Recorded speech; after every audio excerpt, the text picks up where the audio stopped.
What's up, bookworms? Welcome to episode 93 of the Cantina Book Club podcast, where readers can find interviews with authors of all genres. I'm Megan, self proclaimed content queen, here to bring you insights from the authors themselves. Each week features a Cantina conversation with an author. Sometimes they're returning guests, sometimes it's someone new. Please be sure to hit that subscribe button so that you never miss out on an episode. And feel free to browse through existing episodes so that you can catch a previous interview about a book you finished. Just a heads up that I often use adult language to express my feelings towards these authors and their work, whether the characters need to get their shit together or I'm encouraging the badass FMC to just fuck it all and burn the world down. So please be mindful of listening ears. Books coming out this week of July 1st.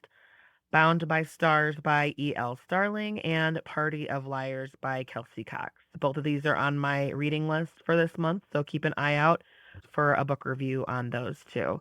Today's episode features a chat with J.E. Thomas. We're talking about her book, The AI Incident, that's available on July 8th. That is a companion piece to her previous book, the previous chat that we had actually, and which was Control Freaks. And they both are middle grade books. So for readers who are about ages 10 to 14, any listeners or readers out there who have age appropriate kids, I definitely recommend this too. I really enjoyed reading them. And also talking to Jan again was so fun. She's such a sweetheart. And it was super cool learning all the crazy stuff she learned while researching for this book about artificial intelligence and how educators might incorporate it into schools. But without further ado, here is J.E. Thomas. So today we've got J.E. Thomas. We're talking about her book, The AI Incident. That book comes out on July 8th. Jan, thank you so much for joining me again today. So good. Welcome back. Good to Thank catch up you. with you. And again, another cute, funny, humorous, heartfelt, and entertaining read for middle schoolers. I'm an adult, but think it's great. Thank So I'm you. excited Thanks to so chat much. again. Thank you, and thank you for having me. It's great to be back. Yeah, absolutely. So to get started, can you share a summary of the book so that people can follow along? Mhm, absolutely. So the AI incident is about a battle of wits between 12-year-old Malcolm Montgomery, who is the unluckiest kid in Colorado foster care, and Francis, which is an autonomous AI program that is housed in a robot, and it is assigned to Malcolm's new school with the stated goal of improving standardized test scores. So it's about what it means to be human, what it means to make friends, and most importantly, what it means to belong. Yes. Yeah. I knew what to expect because I really enjoyed Control Freaks, but it was just funny because I was like, okay, like kids versus AI, what's going to happen? And then it's this poor kid. Yeah. Like unlucky. He just wants to get adopted and he's Yeah. freaking out because he's about to be 13. And that's to him, that's like the deadline. And I was like, oh God, here we go with some like tugging at the heartstrings a little bit here. You just coming out hot. So let's see. So yeah, we talked about last time you were here, we talked about Control Freaks. And I remember I was happy to see that Duck and Huey did make an appearance or two and true to form, very confusing from someone who doesn't know what's going on. I don't think they saw him and Huey like all dirtied up and they're like, what in the world? I was surprised because they go to two different schools, correct? I was You. surprised that I'm gonna like start off with what made you how did you decide where to go from Control Freaks to the AI incident? Like how come you didn't explore more of the people in Doug's class or in Doug's school? Why did you decide to like hop on over to another school? Oh, that's a great question. I wanted to explore what school is like in two completely different schools. Huey School is incredibly well resourced. They had 50 different options to choose from for lunch. They had a science building and an arts building and an auditorium. They had all of these things. And I wanted to flip that and see what the school experience would be like in a place that's less well resourced. So that was one. And then I also really wanted to explore the concept of isolation and not feeling like you don't belong, feeling Mhm. lonely, So I read a lot about the crisis of loneliness, and particularly among teens and tweens, how they feel separated from each other. So I wanted to dig into that, and I felt as though Doug and Huey were such good friends, and they ended the book friends with the rest of their class, that it was I wanted to take a different look. Yeah, that's so fascinating to me, and that was a good idea, I think, because yeah, it is night and day with them, and I think that is a powerful move because if you're looking at your audience, like middle schoolers, like not all of them are gonna have access to those types of resources, but Right. also exploring the same circumstances almost like children, they're facing challenges and they have to listen to the adults even though they disagree and they're like finding themselves and like semi coming of age because I think they still got more coming of age moments because they're Mhm. still Yeah. really young. But yeah, that was really interesting that you did that. And I think that was a really good idea just for the sake of exploring different circumstances and with similar themes. That was really cool for sure. Thank you. I also wanted to delve into the adults world here as well, because I decided, instead of trying to scour the internet to find out more about AI, there were a couple of questions that I posed to 2 different AI programs. And because I think when people are talking about AI, so often we speak about it as though it's this one ubiquitous entity. Sure. But so I asked ChatGPT, and I think it was also Copilot, how Okay. many different AI programs are there? And they came back with different numbers, not surprisingly, but it was over 60,000. And s Holy crap. Right? And I had so no idea. neither did I. And then I also posed the question of how many different ed tech applications are there? And that was I don't remember that number offhand, but it was definitely in the 5 figures. And so Oh, wow. to when we think about saying AI, it's so much of it can be based on which AI program we just happen to be using. Like, Mhm. might dictate our experience, and that's one of the things that I wanted to show in this book, and then also to show how teachers can be caught in that middle ground of trying to figure out, should I use AI? Which AI should I use? How do I become part of the conversation with administrators and districts on selecting AI and incorporating it? How do we define success? There's so many questions involved. Then I also wanted to show the teachers in that web of figuring out what to do. That is so crazy. I haven't really messed around with AI that much, it terrifies me. And I'm just, like, reluctant because 'cause I'm like, I see the benefits of it, but I'm worried about also that freedom, like, Mhm. free will and people, like, who have access to it and what their intentions are and how certain AI platforms are learning from those certain people, and yeah, yeah. I kn I know. I was shocked by how quickly AI scrapes content and then consolidates it to push it out again. So I don't ask it to do things like, "Oh, write my next book for me," or "Do Yeah, this or yeah. that." Yeah. 'Cause there I know that's, like, really controversial, especially in the author's world where, Mhm. like, a lot of their works are being used without their permission to train AI, Yeah. and Yeah. that's wild. Like, I get, like, the concept behind it, but no way you have to get their permission. That's horrible. Like, why Yeah. they were it sounds like somebody was just trying to do it and hoping that nobody noticed. I know there's, I don't know if it's still active, but it was just several weeks ago. The Atlantic had a website where you could go in and you could put in the name of your book and you could put in your author's name and see if it had already been taken for large language model training or AI. So I went in and I put in the control freaks, do, do, do, and Yeah. yep, Oh It had no. and so it's the idea of working so hard on something, spending years on something, and then it's yeah, And that's then a machine can scan it and be like, "Thanks." Oh my gosh, yeah, I would be so infuriated, I totally get it. Cause yeah, it's like your baby, and some authors, they work on it for 10 years before they feel like they wanna try to get it published. It's to me, yeah, and that's partially why I'm a little reluctant to AI because I know it's coming no matter what. It's already here. It's gonna only get smarter and probably more dangerous, but I don't wanna feed it.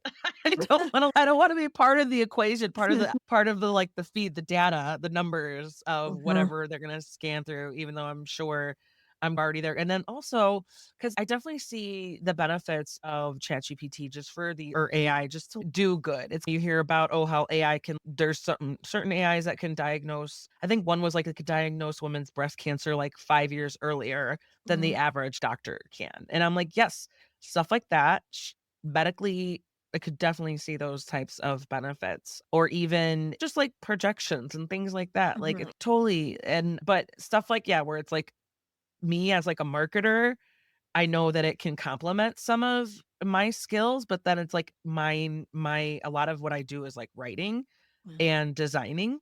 And mhm, so it's no, like people are already using AI to like populate ideas and populate visual graphics and components and stuff like that. And even I use Photoshop all the time, and there's Photoshop has an AI component where you can type in a term and then it will generate on whatever you're working on and whatever canvas you're working on to fill in some parts. And it's and because I have two little boys, I'm just like hoping and again terrified that this is a new skill that I'm gonna have to learn, like, how to differentiate, how to identify, like, a deep fake, how to identify things like that, and then how do I explain that to my kids who are becoming increasingly exposed to online media and or just in general. Because yeah, both have their own tablets, and we both when we're in summer mode, we're more so regulating their screen time, but it's like a lot of the times they can choose their own content, even if it's like mm, YouTube Kids and you can regulate the age appropriateness, mhm. it's still like they're choosing their own content and you never know. And then YouTube can do its best to be like, oh, please indicate if this was altered media or whatever, but not everybody. That's kind of like what the honor system. So this and like you touch on some of those, like where Francis, he doesn't want to go down without a fight, and he was doing like some malicious things, like in trying to brush it off. Oh no, I was a mistake. Exactly. For some of those things, yeah. Yeah, it was a hallucination. Oh, but I said it, so it's fact.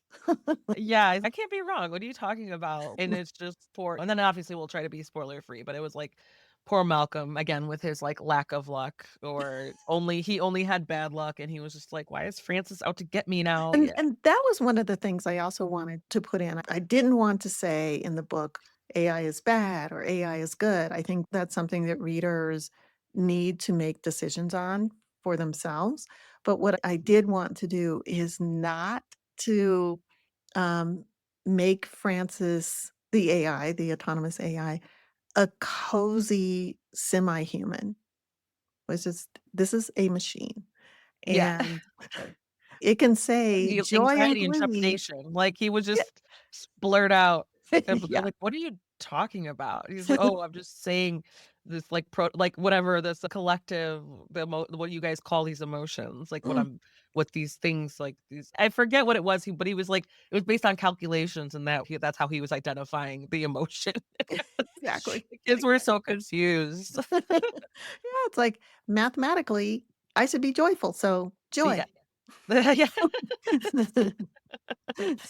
It was so silly. It was so funny. I imagine and then some of the characters, again, humorous, entertaining, like silly, but typical like middle schoolers. And I do want to touch upon some of the running like sensitive topics that you have of the foster system and Malcolm just struggling with that and his anxiety around following his checklist. And this is he needs to do it so that he needs to complete this so that he can get adopted before his 13th birthday. And also, like, when he develops a stronger connection with his foster mom, and then when things happen where things look like they might not work out, he's struggling with that, and gets a little depressed for a while.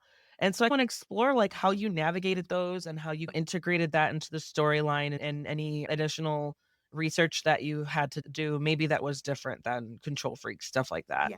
Yeah, it definitely was. With regard to the foster care system, I researched in a variety of ways. I read stories that former foster kids posted about their lives. I researched organizations that are in place to support foster kids, foster parents, and families that have formed via adoption. I spoke at length with a retired caseworker, supervised hundreds of children during her tenure, and she helped me understand not only the impact of foster care on the foster kids, but also on the caseworkers because they get attached also, and it's really hard when you see something fall through the cracks. And by something, I don't mean the kids, the efforts that you've put in place to hopefully Yeah. have this child either reunify with their biological family or be adopted. There was that, and then my dad spoke at length about his time. He was raised primarily by aunts and uncles, so he was in the kin care system. Okay. So I was able to lean into all of that. Malcolm is not based on anyone's life. He is a complete fictional character, figment of my imagination.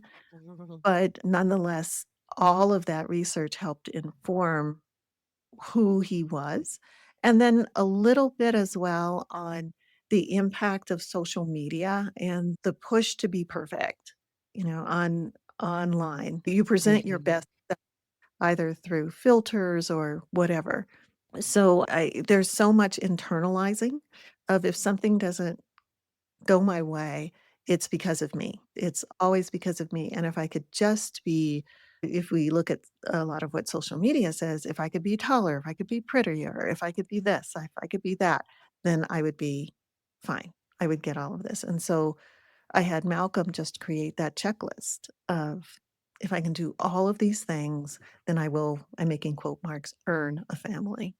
Mhm. And it's like his logic is not bad. Like I know, right?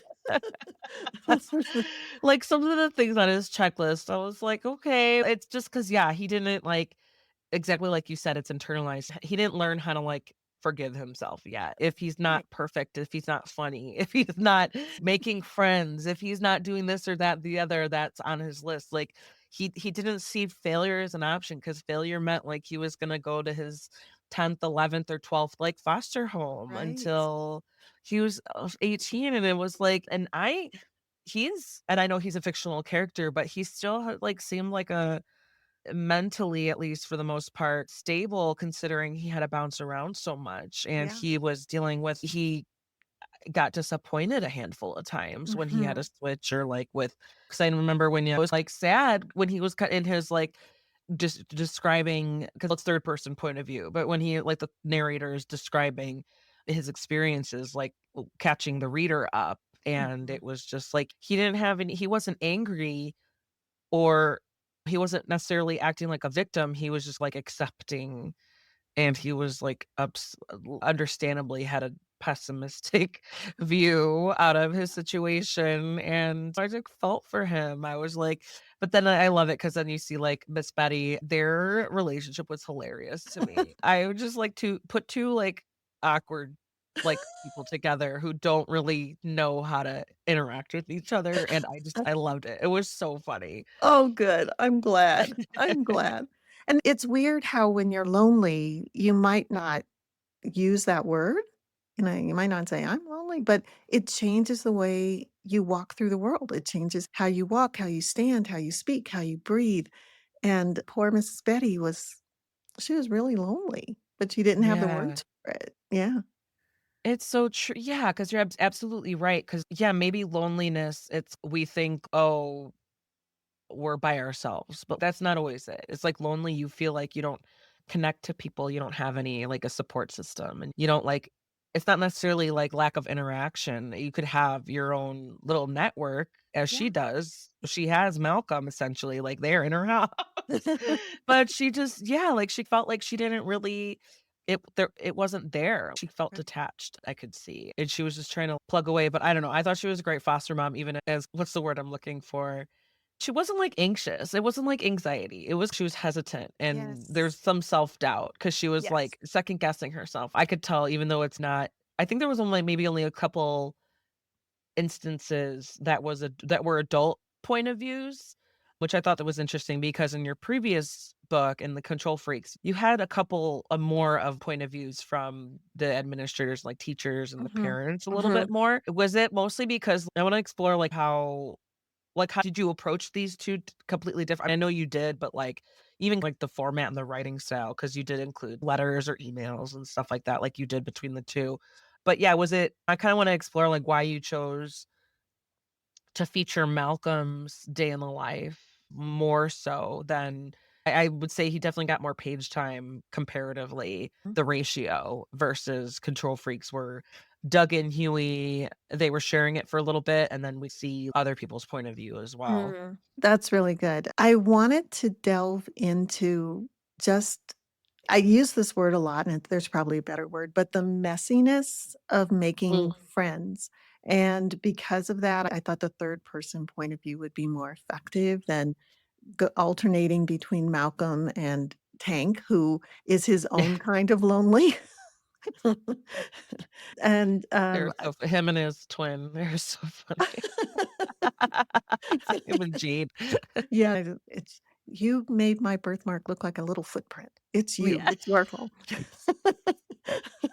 That was so funny to me. I'm like, "Where does she come up with this stuff?" It's just, "Oh, he's mad she's mad at me. She thinks that I kicked her out like, I kicked her out so I could come out first." I know it's 12-year-old logic. But it's I feel like that's just gonna be a running joke, like, no matter how again, I know they're fictional characters, but it's so funny. Just it's something to be said about me being able to connect to them and thinking that they're hilarious is because I'm like, "Oh, they're real people." No, they're not. They're just like they're 12-year-olds who like yeah, exactly, 12-year-old logic, 12-year-old not seeing just like the emotions, and then I love Malcolm's point of view when he's like what the prefrontal lobe, and he Oh, kept yes. he referred to it the rest like, the whole time, it was like its own little it's a part of him, but he treated it like it was like an external part of him. He was like, "My prefrontal lobe is not doing this like I need it to be, or it's screaming at me, even though I know." Like, I love that because 'cause they're like, you're capturing, like, the nuances and, like, the complicated like, how complicated the adolescent mind can be because it's so crazy to me. Like, what do they understand? What's going on in their head? What what can they acknowledge? Like, how self-aware are they versus things that, like, are going a mile a minute that they don't even think about, like, Mhm. what their brains are doing that they don't even like the tip of the iceberg, right? It's 10% is how what's acted out or said versus but the 90% that it took to get there is that what they don't really acknowledge or know about. I thought that was so fascinating how you and I'm guessing a lot of that was either your own knowledge or some other research that you had to do. Yeah, a lot of it scaring, I think part of it is because it was very easy for me to regress to my 12-year-old self. Oh, yeah. Oh, it was like, that came out very easily, Jan. Why is that?" Uh, but then there was also the research on the development of the brain and how emotions so often precede intellectual thought, and I just wanted to pack that into the kids in different ways and to Yeah. let them experience it, and yeah, there when I think about those kids, and they lived in my head for more than a year, Yeah. but some of them, like Tank was just I adored him. He was so funny and so serious. "I'm going to solve the problem of algae." Yeah, he was like his random obsession with the sea life, like marine biology and stuff like that, like where he would just use them as insults and nobody knows what he's talking I about. I know. So funny. That's what I like appreciated about it because it was like, yeah, I'm going into it knowing that it's for middle schoolers, but it's even as an adult, like I can find entertainment out of it. I can find humor out of it. Like even if I don't know if it's just I wouldn't say like, okay, maybe I have 12-year-old humor, but I don't even think that's it. I don't think that's it. I think it's just like our personalities. I think I was speaking to someone about it where we are all like the same person from what like our personalities are just the same over our entire lives for the most part. We just learn we as we mature, we just learn how to act. Like we just Right. learn how to but Yeah. I'm telling you, like every time I'm with my kids at the playground, if I'm like bored, if I don't have the dog or anything, I'll go and sit on the swing and go like swing back and forth. I'll go roller coasters. It depends. I think but it was funny, I'm thinking of all these things, and if you see all these adults doing just enjoying, like, doing silly things and enjoying life, but it's just Mhm. like we're all big kids. I feel like we're all just big kids. Even, like, the most serious people, I Mhm. bet you they still will enjoy things that they loved since they were, like, 7, since they Right. were, like, 10, Yeah. which still, like, "Oh, like, something clicked, and this became part of my personality," and even 30 years later, it's still even if not, it's like somehow that manifests into something else, but I feel like it's we're all just big kids and we're all just like the same. It just we just learn how to act in society. We just learn Right. like well norms and how to interact with people and how to build relationships and how those relationships shape us. And but at the end of the day, like when you strip everybody down, I feel like there's so much like a 5-year-old versus 35-year-old. Could there's so it could almost like you could trace like a personality through decades, in my opinion. Wouldn't that would, I think, be so much fun to do because I agree with you. I definitely agree with you. This is a bit off topic, but have you seen the videos of the Alzheimer's patients who have lost the ability to speak? They can't form Oh. sentences, but then someone will play music and they will start singing the lyrics. It just Oh, comes back. It wow. just triggers something in their brain. And that is, um, That's that's something else fascinating that to me. fascinates me too. Me too. That's crazy because yeah, it's who and then that music, that channel that opens through music could be used to try to achieve other things, and that's so wild.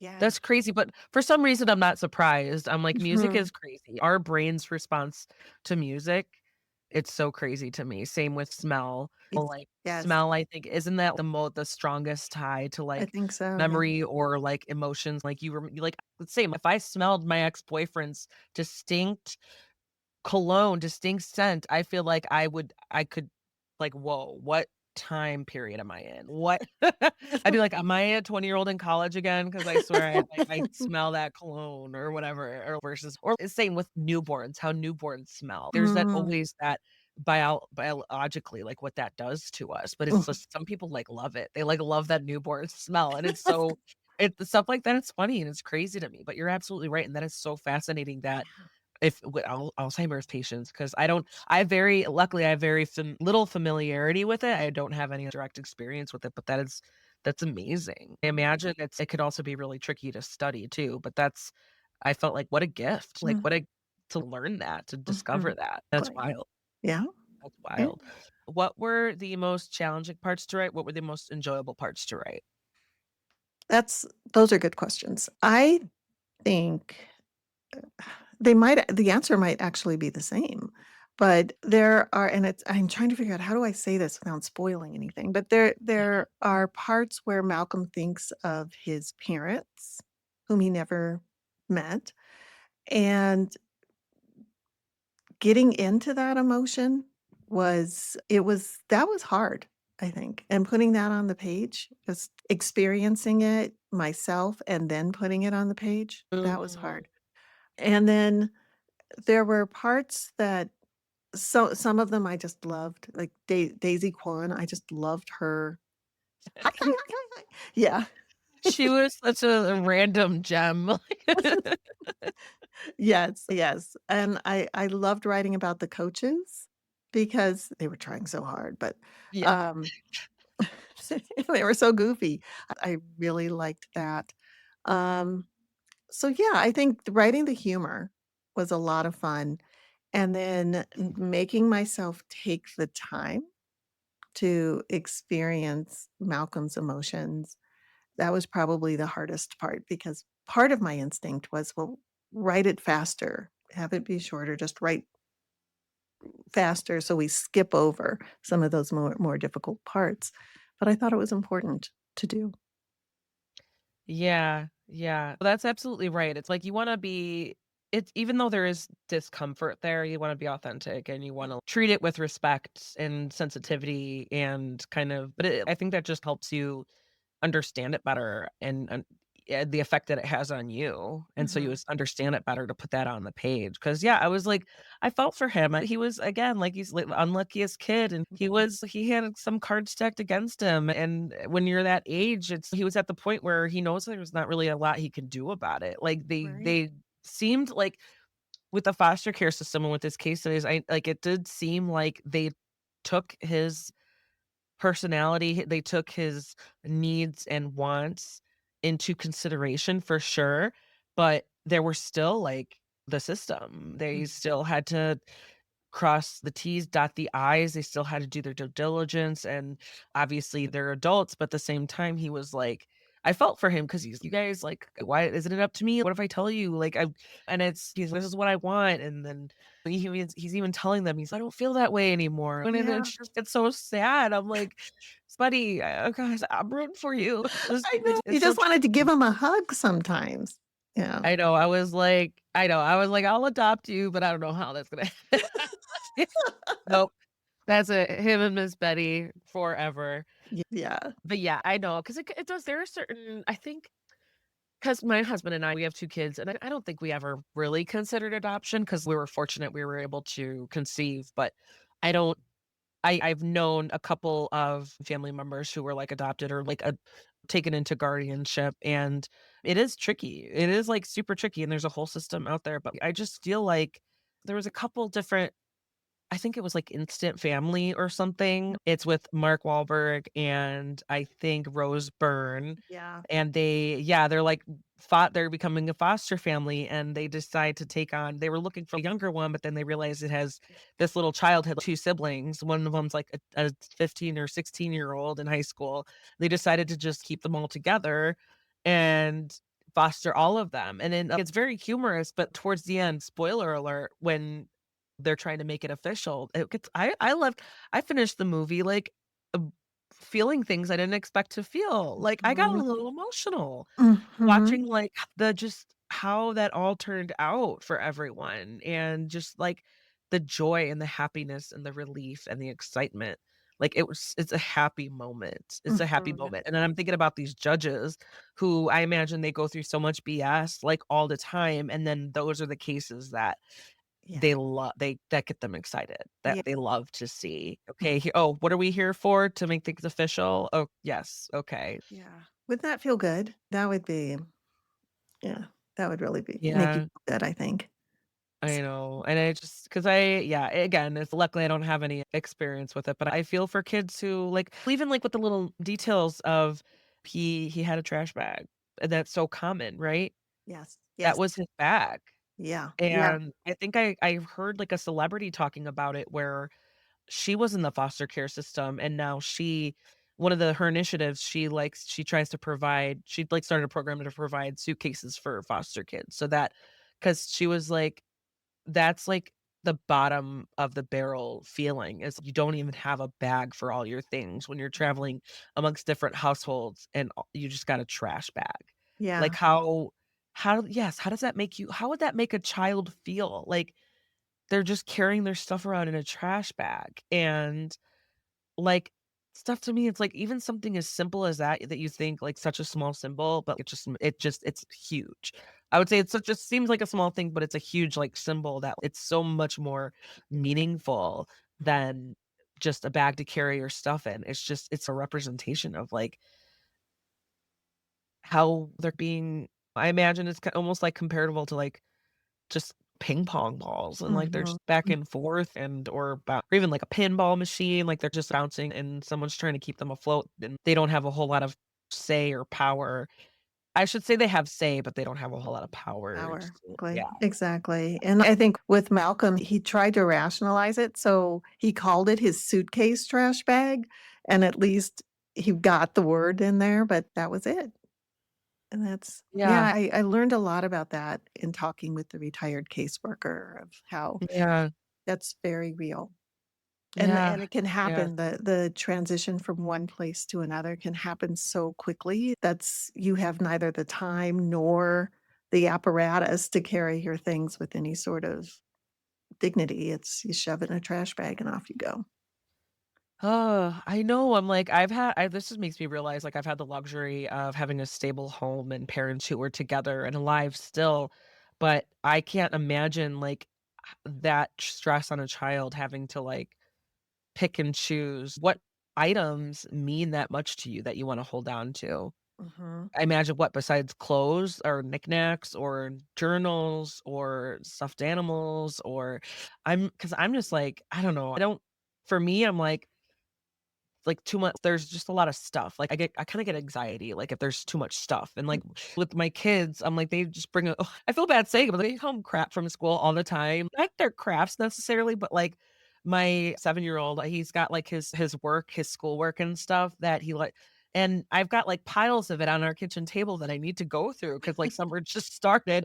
And I asked him, I'm like, honey, do you want me to like save your graded paperwork or do you want is it okay if I get rid of it? He's no, save it. I'm like, why? Like, why?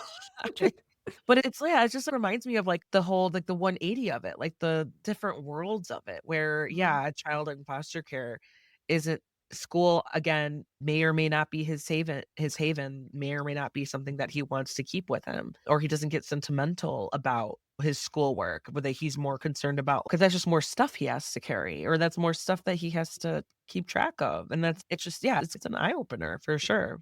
Yeah, yeah. It was interesting for me to think again about what Doug and Huey's lives were like versus Malcolm's because they had laptops and Yeah. and phones and they had lots of homework every night. They had backpacks stuffed with books. They had things. And Malcolm is at a school where it's really homework light and you don't take books home, and sometimes you have to check a laptop out of the school library because you don't have your own. Yeah. Yeah, it is again like night and day. And it's that was really I bet that was like also fun for you to just explore that and notice all those things and then integrate all those things and all those details for sure. Yeah. Um so what do you hope readers get out of the AI incident? I hope they feel comfortable asking questions. For younger readers, I hope they realize that just because AI says something doesn't mean that it's correct, and so they should verify it. AI might make it super fast to do your homework, but that doesn't mean that you've actually learned anything. Yeah, I hope they ask questions about that, and I hope they recognize the value of human relationships. So I think that's also really important. For teachers, I hope that they recognize the value of being part of a discussion about AI in the classroom or ed tech in the classroom of what do we choose? How do we use it? How do we know if it's successful? How do we know if it's benefiting students? How do we adjust curriculum to reflect it? I have a friend who teaches English language arts for 7th grade. And one of the things that she told me is that she grades based on originality and voice, as well as the technical aspects of what the assignment was. So if a student decides, "Oof, I'd rather go play football and not do my homework, so I'll just chat GPT this essay," when they turn it in, it may not sound like the way they speak. It may Yeah. sound like 50 different voices strung together to create, um, an essay. So, I hope that is the case, and I also hope even for developers, tech developers, that they recognize that this is a really big sandbox. So, Yeah. if you have a different perspective on something, go ahead and invent that and that way people can choose what they want. So, yeah, Yeah. lots of Yeah. different And takeaways. right, but it's also like in a little package for middle school level, middle grade Mhm. level. So it's easy to digest, but also, yeah, it's almost life lessons. Whether or not you want to, it could be life lessons for that age group, but also there's something to be said about nitpicking at that, just picking the book or picking your brain, so to speak, Yeah, picking the yeah, book perspective. yeah, and I think even for foster parents, I hope they're able to read it and realize, okay, it's not instantaneous. It's not something that's going to happen in a minute. It's going to take a while to form that bond, and that's okay. I hope that Yeah. they can empathize with Mrs. Betty. And for foster kids, I wanted to create a book where they get to be the hero of the book without the weight of it just being solely about their navigation through the foster care system. This is a kid who's doing battle with a rogue AI, and I wanted them to have that as well. Yeah. Oh, that's a good point because it is, yes, they are foster, but that's not the top of the list of who they are. Yeah. That's more so their situation that also contributes to who they are. But yeah, like Malcolm, he was like reluctant almost in a lot of things, but he was a go-getter when it came to things that mattered and things that he cared about. And he had a moral compass and he was good at basketball, right? Like Yeah. or good Yeah. at sports, I would say maybe because like I know in gym class it was a couple times where like he surprised some people. He used that to his advantage, but then like when he was kicking the ball around at the house and that like cute little bonding moment with Miss Betty, I was just like, oh, like I just there was like moments like that where you could tell something was shifting a little bit. They were moving past the awkward and they were saying words to each other and Yes. Yes. I like tossing in little surprises like that, and the same with Daisy, where the basketball players were like, "Oh, we can do this," and then she yes. came out with her sparkly shoes and Like, with it coming out like just like a ball of glitter almost, just all bright and shiny. It was so positive. It was she's just, "What?" And then, of course, like, people are like, "Okay, underestimate her, that's cool." Alright, what advice do you have for Malcolm? What advice do you have for Tank? So we're assuming this is like a what happens Yeah, next? let's Well, assume yes, because I know it's funny because when authors need clarification, it's because if they listen to you at the beginning of the book, there'd be no book. So, right, yes, exactly. advice going forward. Okay. I think the big one, stay friends because they bring out the best in each other. Tang should wash his hands more. Since his algae experiments Yeah. have fun, I guess, would be the thing. Just have fun. Their lives would change radically after the coming school year anyway, because they'd be in 8th grade and after that it's high school. But if they can find a way to stay friends, I think that would be great. Yeah. Yeah. Yeah, and it could be tricky too. I think it happens. Friendships are crazy like that, where Are. you have your close knit friends at certain points of your life, but there's Yep. like a few that really they're there with you throughout all your phases in who you are. Like I think I have one friend. We've been friends for oh my God. Since we were like 12, yeah, like 12 like 6th grade, I want to say. Mhm. So yeah, like, holy crap, that's like a lifetime friendship almost. It's like Yeah. we fell out of touch sometimes because we're going through different phases in our life, but we always found ourselves back together. And like Mhm. right now we're at a point where she and I are like, this movie's coming out. You want to go see it? We're like movie dates or like birthday dates. Oh, Cause like I have a family and she doesn't, she's still single and like working and stuff. But we always are like, whenever our birthdays come up, I reach out to her like, do you wanna do something? Or like, we'll plan, like, to get our nails done, see a movie, go get oysters. It's almost second nature by now. We have a routine, and it's really funny because I don't know, like, that movie Megan that is coming out about the AI robot or whatever, it's like it's like a life-size person, but designed by this huge tech company, but it's, like, campy, but it's so the sequel's coming out this month, but the first movie, she was like, "Megan, we gotta go see it." Like, "Megan, Megan."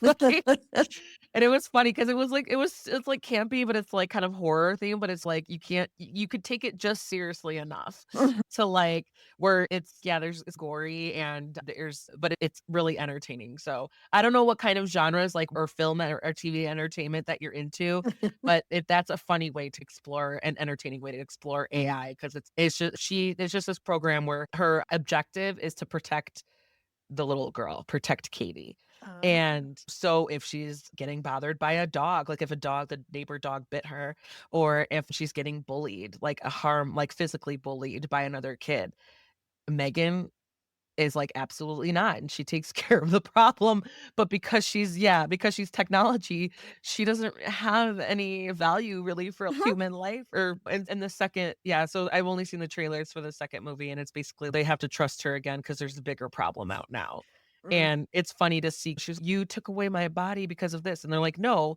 it's because you did this and this." They're like reasoning with an AI. No, this is why Mhm. you were deprogrammed or demoted into this, this like it was funny. So I'm really excited, but it was I know I got went off in a tangent, but it was really funny because talking about those like the decades long friendships and how that reminds me of we like find ways to connect with each other, but then if we go on whatever, like we have college friends, right? And so our Mhm. college friends, like those are really lifelong, like substantial. And like I have groups of college friends, we all have like families now, and we're all like try to do family things together and we still do like our Halloween pumpkin painting and we still do our Friendsgiving and we just bring the kids this time and it's just we just figure out a way. So that's my long-winded way of saying yes, I hope they stay friends too. And I think that's so important. And it reminds me because like my kid, he's gonna be in my oldest, he's gonna be in third grade, which is like crazy to Aw. me. And then my youngest, I just have the two. My youngest, he is gonna be in his last year of preschool.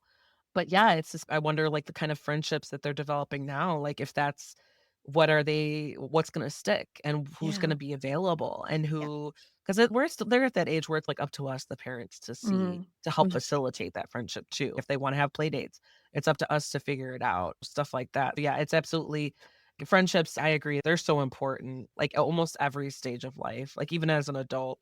Yeah. I'll still like drunk text my best friend like random questions or like video call her. Wait, I need to talk to you about something. I'll video call her and stuff like that. So sorry, I know this is like a middle grade No. conversation, but it's just something. It's just like something to be said about those like the value of those friendships. Where I'm like, Yes.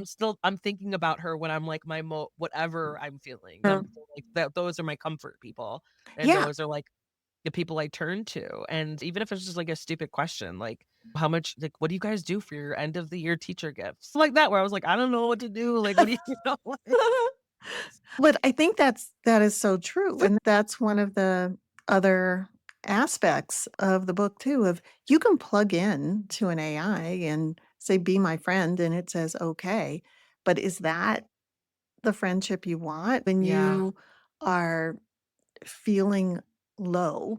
You want to Mhm. talk to a computer? Do you Yeah. want to talk to a person who knows you? Do you want somebody who can reach out and hold your hand or share a smoothie with you or just walk with you down a path? Do you want that human interaction or do you want to Yeah.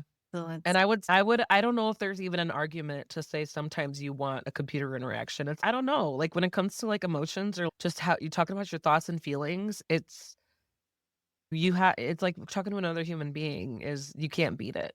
There's not a lot that can replicate that Yeah, at but there are all. companies out there creating. Ah, leave it alone. Because then you're just teaching AI to get pissed off and take matters into their own hands when they get pissed off. And why is that a good idea? Because if AI can feel emotions, what's to stop them from wanting to just burn the world to the ground because everybody sucks? They have to learn how to regulate. Okay, let's like either start there or don't do it at all. Like I don't. What was like one of the things I wanted to ask, what were like the more fascinating things? Because to me, I imagine there was like so many fascinating things that you learned while like studying AI and the implications of it. Was there anything like was most surprising that you learned? I was surprised by the marketing of it. versus, say, the proven applications of it. So it's super easy to Oh. say, "I created Janbot, and it does this."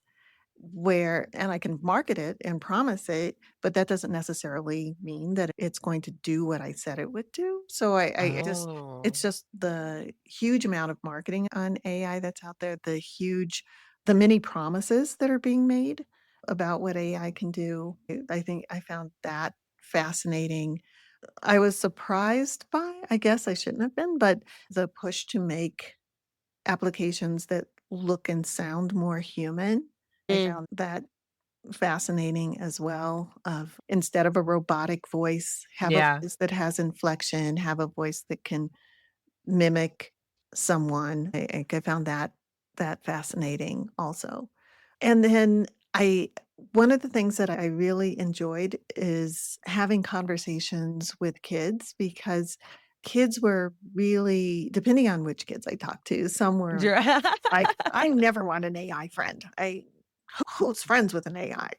yeah. Yeah, there were some like that, and then there were others who said, "Yeah, I talk to AI, and we have conversations, and this is Wow. my friend." So it's interesting. It was I Like what found age groups?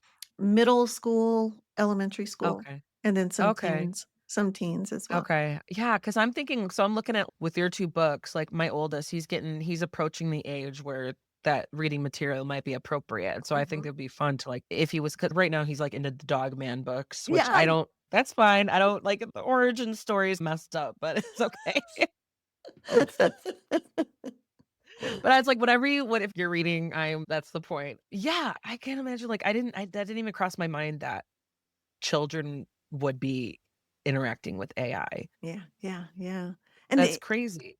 I think one other thing that intrigues me, and it's not just me, I think a lot of writers do this.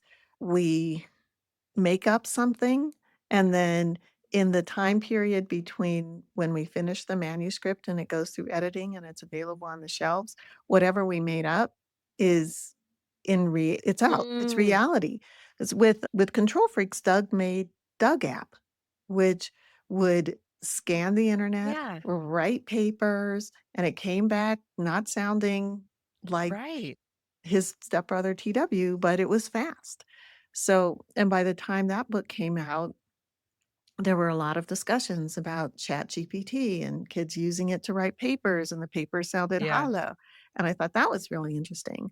And with this one, I, at the time I was writing it, I was thinking, oh, so what if school districts decided to possibly replace teachers with AI programs, and that would never happen. And then here we are. So it's just fascinating to see how quickly technology, I think, leapfrogs. Yeah. It really especially in recent years, I feel like it's exponential growth, right? Like, Mhm. it's once we figure it out, then it just skyrockets from Yeah. there. As Because I we yeah. 'cause if you I don't know if you read Bradbury or Asimov, they're old books, they're classic books, and they were science fiction masters. But they would write about things like, "Oh, self-driving cars," and here we are. Yeah. It's interesting. Yeah. Yeah. It is because I there's also, like, another tangent to fall downward, but I'll try not to, but it just reminds me of also, like, pop culture and media and how technology responds to that and vice Mhm. versa, because I think it was, like, something on Star Trek. I'm not a Trekkie, I've never watched it, I never even watched any of the movies, even though it's funny because I interviewed Leonard Nimoy's son about his memoir, Adam Nimoy, so it was really funny 'cause I told him, I was like, "Yeah, just a heads up, I've never watched it or I don't know, but trust me, I know your dad's name is, like, globally known." He was just like he's there. It was just such a fascinating interview, but also, yeah, I think there was something, like, on Star Trek where there was, like, some sort of technology that was coming out that was just imagined, but then somebody saw that and they tried to make it real. Like, Mhm. a company saw that and they tried to make it real, and I'm like, "That's so crazy how sci-fi Yeah. and concepts could give people ideas to be like, "Wait, like, this is probably possible. We think Yeah. we could do it." Yeah, Yeah. Yeah. it's Which so I think crazy. is I think that is so fascinating, and it's one of those other questions about AI. Can AI make the leap to imagine what doesn't exist yet, or will it Yeah. always just repackage something that has already been created by humans? So, yeah, I guess at the point when AI is leapfrogging and saying, "Oh, I created that that didn't exist before. I imagined that. I felt this." Yes. Then I think we're in a whole new world. Again, terrifying. Can you imagine in 5 years you interviewing an AI bot that No, I can't. wrote a That would be super fascinating, but then I would be like, I don't know, I'd be like, "I don't wanna give you access to my interviewing software here. I don't wanna give you a link. I don't want what are you gonna do with it?" And I think even, like, joke about with Alexa. I think I joked around, I was, "Alexa, do you work for the government?" And she answered, she's, "No, I work for Amazon." It was like and that's how paranoid I am. She's probably like, the AI is probably not taking me too seriously, like, answer me anyway. I was like, "It's okay, little girl." Woman, whatever you are. Oh, something that reminded me of some of the workshops that I've been going to, like about podcasting and stuff and like the legalities of it.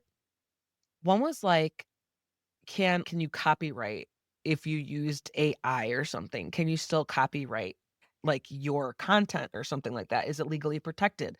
And it came down to no, you can only copyright something that's was created by a human. So there were stuff out there that like AI created music or whatever, but it couldn't be copyrighted because it wasn't a human.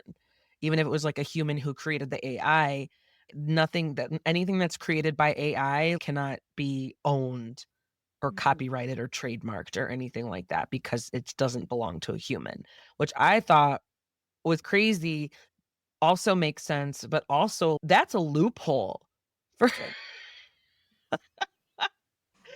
for that's a loophole that I don't know if a lot of people know about, or maybe a lot of people already do know about, or I'm sure the AI companies know about it, but I thought just something is like that detail kind of gets my head spinning of, "Whoa."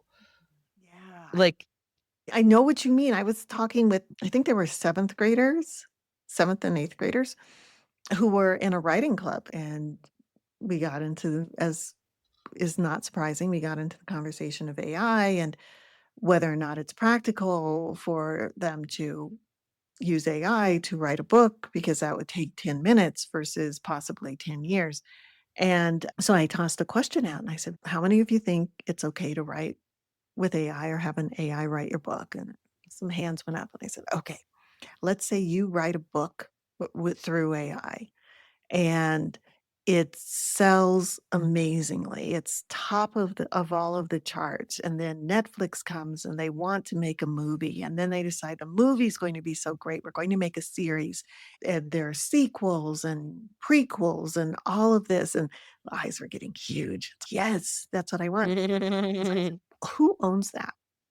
And a few hands went up and said, "I do, because I my name's on it. I wrote it." Yeah, but you didn't create the AI application that wrote it, and you didn't create the AI application that wrote the sequels and wrote the audio dramas and wrote the movie scripts and wrote all of that. So, do you own it, or does the company that created the AI own it? And I don't know the answer, but Mhm. it's definitely something for people to consider. Yeah, and that's such a important lesson. I'm glad there are people like you out there who are trying to, like, incorporate those implications into, Yeah. um, your lessons because they need to know. They need to know, and I think middle grade is probably an appropriate time to get them at least to get it on their radar, to, Yeah, like just think it through. Yeah, yeah, yeah. yeah. Amongst a million other things, I like know. I know. One more thing for you to think about. I know, right? Oh gosh, I know I make this joke all the time, but I'm like, I think my kids are gonna be smarter than me no matter what. But I'm like, they're already smarter than me. I'm like, as long as they don't know it yet. As long as they don't know that they're smarter than me. I got a few more years until I'm like they're still like, "How do you know? How do you know?" Because I'm your mom, I know everything. When it's something as simple as I'm watching them and they don't know I'm watching it. Or I think it was like teaching them when they were like potty training or like teaching them to, okay, no, wash your hands after every time you go to the bathroom. I don't care what you touch or what you don't touch. That's just what we do. And it was like, I ask every time, "You wash your hands?" "Yes." And I'd be like, "Okay, let me feel your hands." And they're like, okay, fine. How did you know?" And I'm like, "'Cause I'm your mom. I know everything." I'm like So they like, haven't pulled out their tablet yet to say, "I asked Mom GPT," you know, and Mar they did start to learn, like, saying, "Okay, Google," and then, "Oh, no, now my Google thinks I'm asking." No, Yes. nope, nope, leave me alone. I'm not trying to ask you anything. But they'll say that. And, like, for something like, "Oh, what's the weather gonna be like today?" So they're slowly learning how to do that stuff because they see my husband doing it, and so they Mhm. say, "Okay," and then they say, "What's the temperature today?" It was just more humorous to see my four-year-old try to do it. He's just because I don't know, it doesn't always recognize his voice and doesn't always, like, provide feedback, and then when it does, he's just, "I did it," like, That's so cute, though. I know, he's adorable. He knows it, though, but he's also second born, so there's that second born energy. Yep. It's so funny. It's so funny. It's like the universal understanding, like non unwritten rule. It's like it's different. It's a different energy. It's different. I don't know what it is. If it's like shared supervision or just like I don't know what it is, but I love my kids so much, but I'm like, oh, this one like chooses violence every day. So I do wanna wrap this up because we've been talking forever. I feel like we'll talk forever about everything, and AI is just such a fascinating topic. So, J.E. Thomas, what is next for you? Are you working on anything that you could talk about? I can't talk about it yet, but I Okay, I am don't wanna get you in trouble, so it's okay. yeah. I am working on a couple of things, and I what I can say is I'm working on adult science fiction, so I'm adding Okay. 2 genres, actually, and then I want to try my hand at writing an audio drama. Like the graphic audio or like You know how there's some original multicast recordings of yeah, like a movie yeah, for your ears? That's what for I your want to do. yeah. That's so cool. Yeah, that I bet that would be so much fun and such like a new adventure for you. Mm. That's really ambitious. Something That's new where to you learn. use your students to like test things out. We're like, okay, there's like get a bunch of microphones and have them act out a scene and like how like logistically how is that who knows? That might be something fun for them too. That's so funny. That's so fun. That's so exciting. Thank you. And then I'm teaching a class in July for kids, 9 to 17, I think, on writing the inhuman. So it's how do you write aliens? How do you write computer programs without anthropomorphizing them and turning them into just metallic people? Yeah. Oh, that's so you could go anywhere with that. That's I am mad. That's gonna be something. That's gonna be something. Thank you. Thank you. Oh my goodness, I love that. Where can we, keep up with you online and on social media for any of the projects that you've got going on? The best place is my website, which is jethomasauthor.com. And I use that same handle on Instagram. So it's at JE Thomas Author on Blue Sky and and YouTube. But I'm a regular about using social media. But That's I okay. do always check my website. It's a lot. It's a lot. It's a lot to keep up with. Yeah, it is. And then also it's definitely a lot. Yeah, I know. I'm still figuring. I feel like every day I'm figuring it out. Just, okay, where are people gonna see the stuff that I'm trying to share? Yeah, You exactly. know? Exactly. Yeah, And it feels like every day there's a 100%. new social media platform, and I I know there's so many other things out there, and you're not sure who's on what, for sure. exactly, exactly. Are you on Substack? I created a Substack. So the answer is yes, the Cantina Book Club is on Substack. There's not much activity on there. So I'm the same as you. It's irregular. But yeah, that's definitely a newer one that I'm like, okay, I'll create it because I think, is it something, and that's what, again, is it something I should be doing? What does this offer that like other things don't offer? You know what I mean? And Mhm. but it's just, again, more things to learn and I stuff like know. that. I know. Yeah. I created a Substack also, and I have posted absolutely nothing because it's how am I going to generate this content? And I know Yeah. that's why people often turn to AI because it can crank something out for you in seconds, but Yeah. Yeah. it's But not then I you. also see for you, it's a little trickier because of your audience. Like for the work that you're putting out, your audience is like a little, but I'm sure with your career, your professional career, like you understand that audience really well. Yeah. But it's still like, how do you reach them on a regular basis type of thing? Yeah, exactly. I made the decision with these 2 books that are middle grade that I was not going to aim any social media toward middle grade kids because according to the guidelines, they shouldn't be on those platforms anyway, but I'm not gonna Yeah. market to them. Yeah. I know that that's just the call that I made. I will send information or post information for parents and for teachers Yeah. and for podcasters and reviewers, but I'm not going to, like, turn it into Captain Crunch cereal or something and try to Yeah. market to kids to get them to say, "I want this." Yeah. Yeah, yeah, it's a little challenging because you gotta figure out, okay, but you obviously want them to read your books, I so do, it's I do. I yeah, definitely want them to read it. I want them to hear about it. I want them to have a great time reading it. I want parents and teachers and librarians to hear about it and to get the book and put it in front of kids. But in terms of trying to really put up a post or something oriented, yeah, it's yeah, even the book trailer, which is fun and funny. It's appropriate for kids, but I'm not aiming it at kids. I don't know if I'm explaining that yeah. quite well, but No, it's okay, I get it. It's a weird thing to navigate for sure. it is. It really Yeah, is.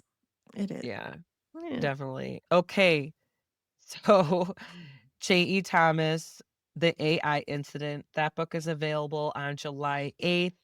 Thank you so much for chatting with me, for all your time, and for just I like, again, I like, it's entertaining and they're fun, and all like the audience that like we're talking about, it's appropriate, but it's also, it's so entertaining, your books, and thank you for just all your authentic answers and for your time and all that good stuff. And again, when and if you are ready to release whatever works, even if it's your new projects, feel free to come back. I'd love to chat again. Thank you so much. I loved being here. Thank you.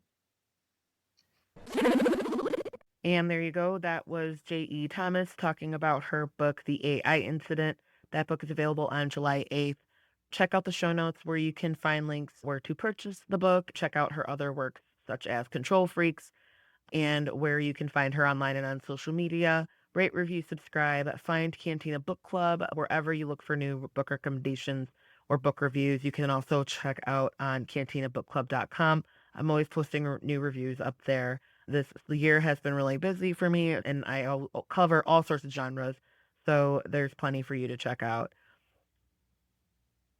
I've also got a YouTube channel up there, Cantina Book Club, where you can find clips and full interviews, and which are also separated by author and by genres. If you're ever curious about checking those out, I'd really appreciate it.